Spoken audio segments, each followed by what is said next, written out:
ভাবি আসসালামু আলাইকুম। ভাবি কই গেছিলেন? এই তো একটু এখানে। ভাবি কিছু লাগবো না করে কি? না না না, ভাবি একদিন কিন্তু চা খেতে আসবো ভাবি। কি করো তুমি? তোমার জন্য পুডিং বানাচ্ছি। আর তোমাকে এই সময় পুডিং বানাতে কে বলছে? তুমি রেস্ট নাও। তুমি কি করতেছো? শোনো, আমি এমডি স্যারের সাথে একটা মিটিংয়ে ঢুকতেছি, আমি তোমাকে পরে ফোন দিচ্ছি। আচ্ছা সালমা, জি আপা। বাসাতে নিয়ে যাবো।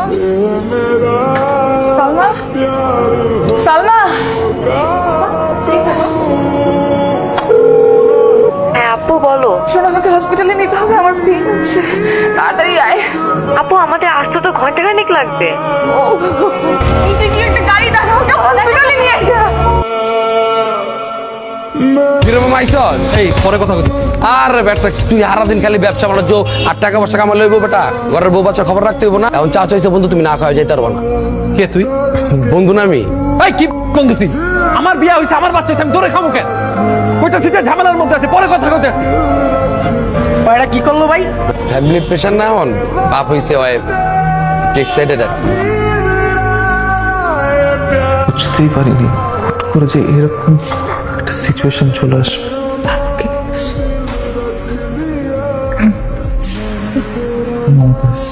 আজকে যদি তোমার বন্ধু না থাকতো তাহলে হয়তো আমাদের বাবুকে আর আমাকে তুমি দেখতে পারতো না। আমার বন্ধু? বাবা